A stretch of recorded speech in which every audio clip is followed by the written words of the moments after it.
No, a long tail keyword is not some kind of fantasy creature from Lord of the Rings. It's a very powerful search engine optimization tool that I'm going to tell you about and how you can use it for your podcast titles on this episode of Podcastification.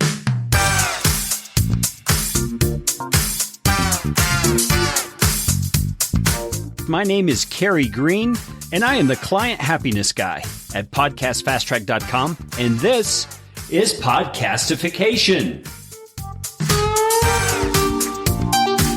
This show is all about podcasting. How to do it, how not to do it, best practices, interesting news items that have to do with the realm of podcasting, and who knows what else. And I'm trying to do it all with a little bit of fun and some information to help you get a show going, keep yours going, or make it better. And if you like what's going on here on the show, I would appreciate it, so appreciate it, if you could leave a rating or review on iTunes. You can find out how to do that at podcastfasttrack.com/review. That's enough of that kind of stuff. Let's get you podcastificated right away.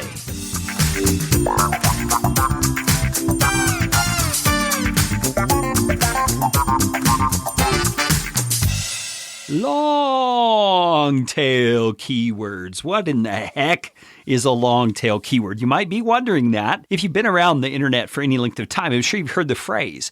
But do you know exactly what it means? And as a podcaster, I suspect most of you don't know the power that a long tail keyword can have when you intentionally target it and intentionally use it in the titles and the web pages that are affiliated with your podcast episodes. So now that we're into it, let me get into it even more. And let's talk about long tail keywords.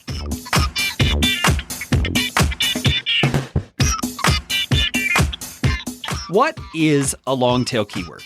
Well, the best way I know to explain it is by using an illustration. For example, imagine you've done a great podcast episode about the benefits of a home-based business.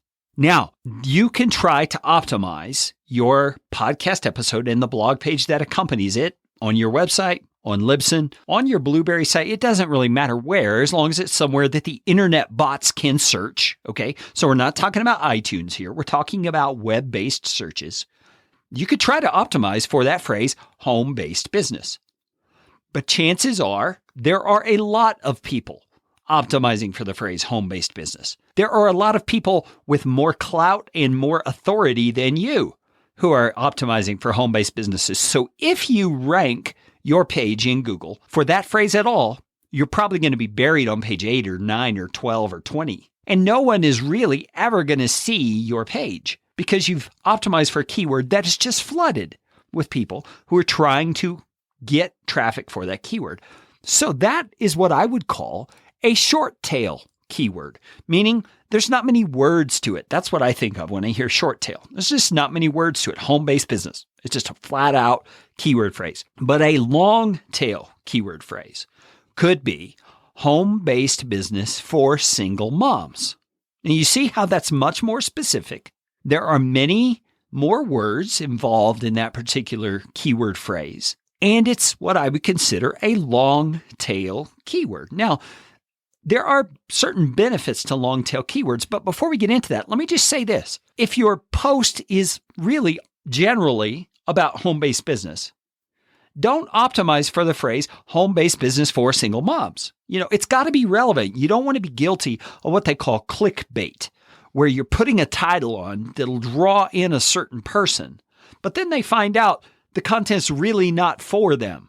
It reminds me of back in the 70s when my parents got invited to a party at someone's house and they show up and it's an Amway presentation. I mean, come on. If you're going to do a business presentation, say it's a business presentation and let the people who want to come. Same thing with your podcast episode titles. Okay.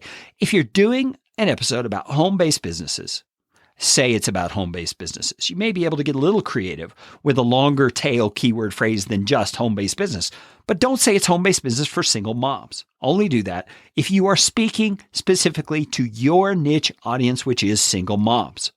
Now, having said all that, I know very few of you are focusing only on single moms. That's okay. I'm just using it as an illustration of what is a short tail home-based business versus a long tail keyword phrase, home-based business for single moms. You can even make it more long, home-based business for Black single moms, for white single moms, for Asian single moms, depending on who your particular audience is.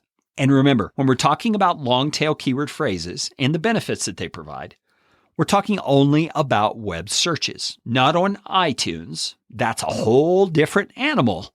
And that just might be a winged unicorn for all we know about how iTunes actually works.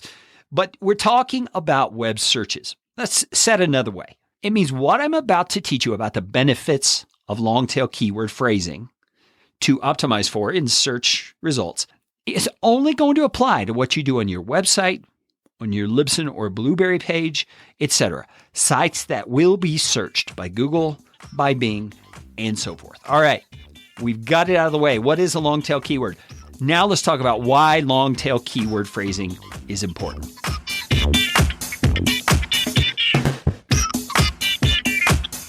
Optimizing your blog post pages that accompany your podcast episodes for long tail keyword searches is important for a number of reasons. Let me just walk through a few of them. It's the difference between your ability to rank on Google and not rank on Google. When you are optimizing for that broader phrase, the short tail phrase like home-based business, a lot of people are searching for that, but also a lot of people are trying to rank for that. And so you likely are not going to have the authority or the backlinks or all the other things that go into good SEO to rank for that particular phrase. But if you can do the longer tail phrase, home-based business for single moms, you're narrowing down the field of people who are actually searching for what it is you're writing about. And if you are writing specifically about that, you have a pretty good chance of ranking for that keyword phrase. It's also about the effectiveness of your message. For example, Amazon has revealed that they make 57% of their on-site sales from long-tail keyword searches in their dashboard. And that's according to Search Engine Guide. I'll have a link to that in the show notes. 57% of their actual conversions to sales come from people searching for long-tail keywords. So in other words, people who are searching for very, very niche-specific things or topics are the ones who are ready to buy. And that means your message will be much more effective reaching the exact people you want to reach if you are careful to narrow in your topic on that exact audience. Now, you will get lower numbers of people searching for that exact phrase, obviously. Therefore, less people overall are going to be able to find your post. But those who do are more likely to be your ideal listener who wants to hear exactly what you're talking about and therefore is more likely to become a subscriber to your podcast, which is what you want to happen. So let me ask you the question that seems real obvious to me. Would you rather be trying, in vain, I might add, to get the attention of 1,000 people who might be interested in your subject? Or would you rather almost certainly get the attention of 20 people who are definitely interested in the subject that you're talking about in that episode? I would much rather get the attention of those 20 because I know they're likely to benefit from what it is I have to say, and they're likely to connect with my message in a way that motivates them to become a subscriber. You see, conversions, which in our context translates into fans or listeners, perhaps you'd say subscribers, are always higher for long tail keywords. Always. Okay, so we've talked about why long tail keywords are important. Let's talk about the downside of the long tail keyword approach.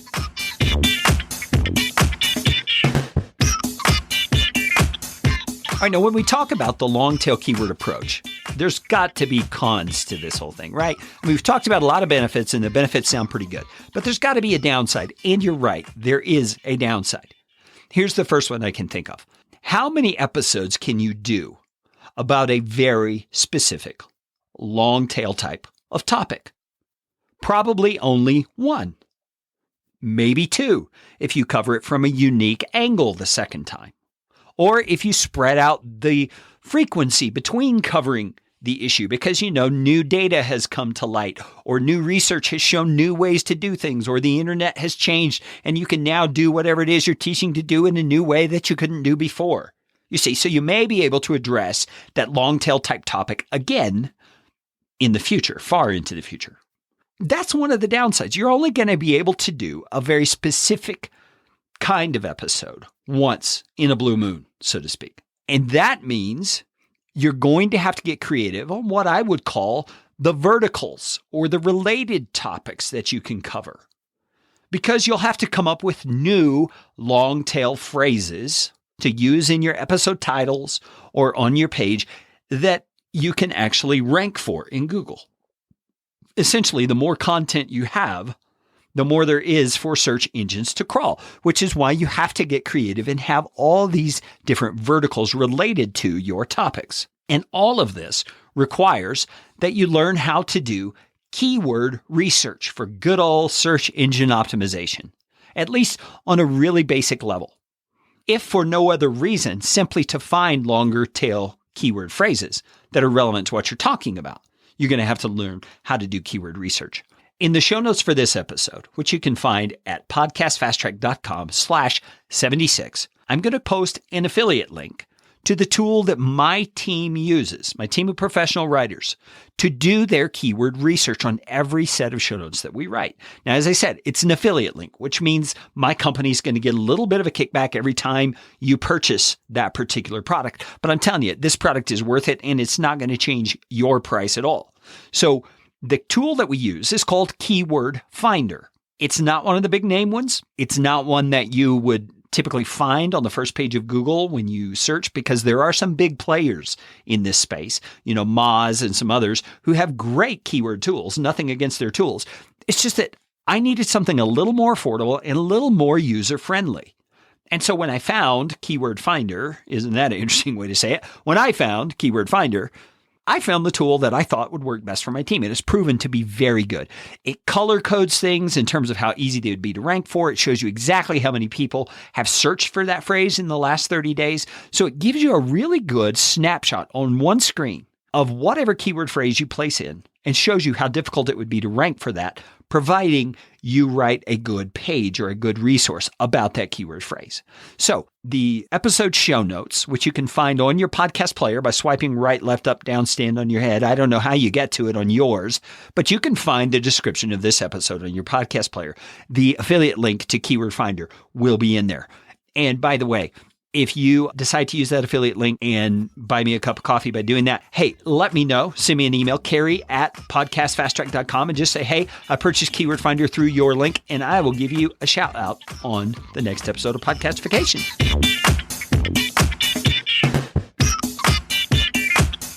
All right, so we've talked about the benefits of long tail keywords. We've talked about the downside of a long tail keyword approach. Let's talk about just really some summary kind of things. Doing keyword research is not simple. I mean, there's simple ways to go about it, but it takes some work. You've got to put in some effort and some time. You may want to hire a VA and train them how to do this. You may want to save your time for doing the more high value tasks that you have to do in your podcasting or in your business. It's not simple, but it works.